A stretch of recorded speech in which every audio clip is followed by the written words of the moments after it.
26, 2026 on this Sunday, on this Sunday morning / noon on April the 26th, 2026, Sunday.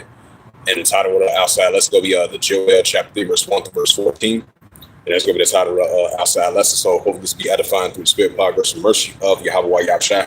And with that, I'd like to give all praises and glory and honor to Yahweh, Ba'ashem, Yahweh Shai, Ba'ashem, B'Kakadash, and the Heavenly Father, two names, Yahweh, and His only begotten Son, Ba'ashem, in the name of Hamashiach Yahweh Shai. Those are the two names in the ancient Paleo-Hebrew, Balashadash, the Holy Tongue. And I said, Barak Thumb, to the elders and apostles, Akim, Akraf, and I say Shalom. And this is, it says the nations will be judged, which the armies of other nations. They fought against Jerusalem, was that Psalms, the 83rd chapter. So it's going to be that righteous recompense. And that's why we start to see the time of the Gentiles being fulfilled. And so the Wadi Habashah for that, I was going to add a side note to that.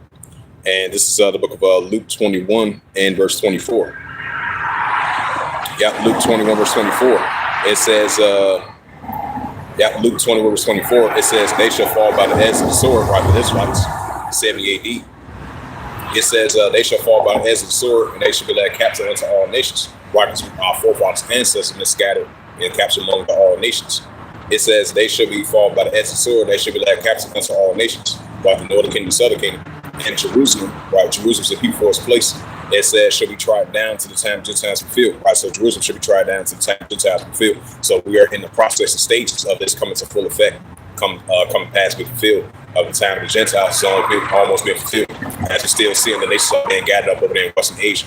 So with Nero 47 talk about all the war between them and Iran is going to end very soon. But he's saying he can't still, he can't stop processes to come to pass and be fulfilled, because the third world war is still going to happen, This is Luke 21, verse 25, and there shall be signs in the sun, the moon, and the stars, and upon the earth the stress of nations will perplex you as one.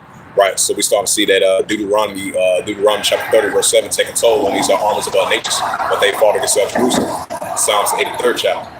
That's when we started getting closer and closer to the time Gentiles get fulfilled. And this is the prophet Joel, chapter 3 and verse 1. Right, the nations will be judged, stretch the armies of the nation. But this is a controversy at the Zion, bring that precept out as well too. And this is the book of Isaiah, chapter 34, and verse 1.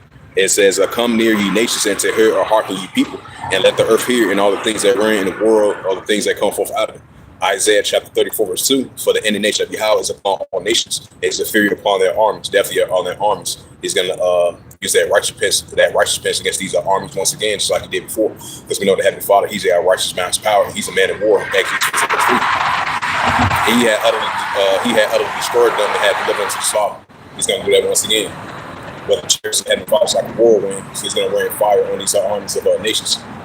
Isaiah 34, verse 3, it says that slain also should be cast out as extinct and should come up out of their carcasses, and the mountains shall be met with their blood.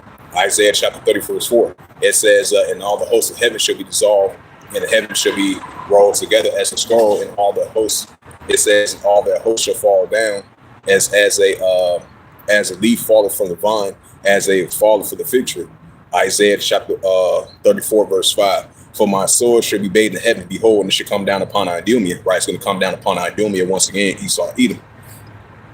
It says, upon my people of my church's judgment, right, Malachi, the first chapter, Exodus 17, verse 16. Isaiah chapter 34 and verse, Isaiah 34, verse 6. It says, for the sword of Yahweh is filled with blood, and made fat of fatness, and the blood of lambs, and the goats, and the fat of rams, and kidney of rams. For Yahweh has a sacrifice of Basra. Right, so Yahweh Shemashai had a sacrifice of Basra in the great slaughter land of Idumea. So he's going to do that against Idumea once again. These modern day times, this righteous recompense. Because Esau had that perpetual, not like his brother Jacob. Ever since Esau sold his birthright, he's the ham of the whole earth, ruling the earth unjustly, especially towards his brother Jacob. So it's going to be that righteous recompense. That's why we're seeing Joel the third chapter in full effect. But this is a controversy at the Zion. Isaiah chapter 34 and verse 8. For it is the day of Yahweh's vengeance in the year of recompense for the controversy to Zion. Right, so this is going to be the day of Yahweh's vengeance in the year of recompense for the controversy to Zion. Was the armies of the nations come in and sin against Jerusalem, even still to this day. That's why we're starting to see the time of Gentiles being fulfilled. So Joel the third chapter is definitely in full effect, as I mentioned again. Right, it says the nations will be judged, especially the armies of the nations that fought against Jerusalem. Joel chapter 3, verse 1. It said, "For behold, in those days and that time, when I shall bring again the captivity of Judah and Jerusalem, as Israelites," similar to that Jeremiah 30th chapter. And this is Joel chapter 3, verse 2. It says, "And I will also gather nations." It says, "And I will also gather all nations and bring them down to the valley of Jehoshaphat." And that's what's taking place over there in the Middle East, Western Asia. Gather the nations over there in the valley of Jehoshaphat, that righteous recompense. Because we're starting to see the time of Gentiles being fulfilled. This is the prophet Joel chapter 3, verse 2. It says, "I will gather all nations and bring them down to the valley of Jehoshaphat, and I will plead with them," while the heavenly Father is going to plead with them.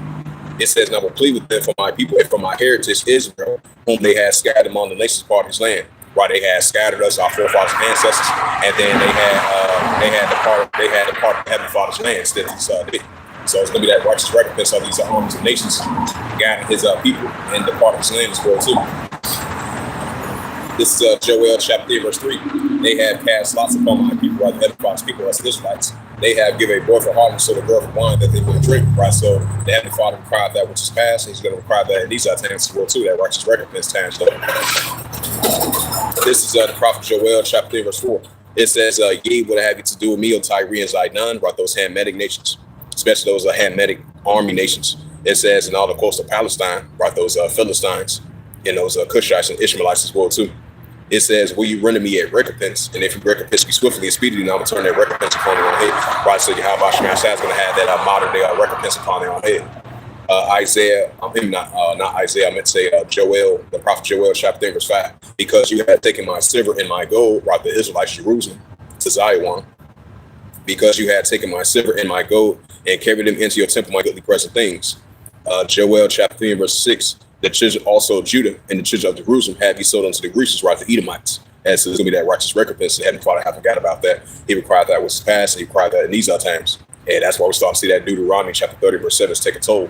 And Job 18, verse 11, it says that you might remove them far from their border. Right, remove them far from their border, even since this day. Joel chapter 3, verse 7. "Behold, I will raise them up by the place you had sold them." Right, he's going to raise us by the place what Esau, Edom, other nations had sold us, special armies of the nations. "Behold, I will raise them up by the place you had sold them, and I will return your recompense upon your own head," that righteous recompense. So the heavenly Father's going to have that righteous recompense. Because vengeance is, which the heavenly Father done. Because this is a controversy at the Zion one, Isaiah 34, verse 1 to verse 8. This is chapter 3, verse 8. It says, "And I will sell your sons and your daughters into the hands of the children of Judah, and they shall distil some barriers to the people there yet, to people far off from before Yahweh has spoken." Right, so the prophet Joel has spoken, and Yahweh Shemai has spoken. Joel chapter 3, verse 9. "Proclaim ye this among the Gentiles, by the armies of other nations. Prepare war. Wake up a mighty man, let all the men in war draw near, let them come up." Right, and that's what we're seeing over there in the Middle East. The nations being gathered up over there in Western Asia, as getting close to the Third World War coming to full effect. We're already in the Third World War, but it's going to come into full effect once you continue to gather all the nations up over there in that area. But this is a controversy of the Zion. This is Joel chapter 3, verse 10. It says, "Beat your plowshares and the swords and the pointers, get the spears, and let the weak sound strong." Right, let the weak sound strong. These are armies of nations that rise against their adversaries, especially the pro-Iranians, the proxy groups, and the Iranians still going to be rising up against the Israel Defense Force, still going to be rising up against the Israel, still be rising up against the United States armies. In Joel chapter 3, verse 11, it says, "Assemble yourselves to come, all you heathen," right, the armies of the other nations being gathered up over there in the Middle East, Western Asia. And the God says, "Gather round about thither to cause our mighty ones to come down, or Yahweh." This is the prophet Joel chapter 3, verse 12. It says, "Let the heathen be awakening and come up into Jehoshaphat, for there I will sit and judge all the heathen round about." Right, that's what heavenly Father chose all the armies of the nations round about over there in Western Asia, throughout that whole region. So you got these political wars, economic wars, nuclear wars, trade wars, royal wars, and these nuclear wars going to continue to heat up between these nations, especially over there in Western Asia, throughout that whole area. Joel chapter 3, verse 13 says, "Put ye in the sickle for the harvest is ripped. Come ye down, presses forth, flats are full for that which is great." This is Joel chapter 3, verse 14. It says, "Multitudes and multitudes in the valley of the city."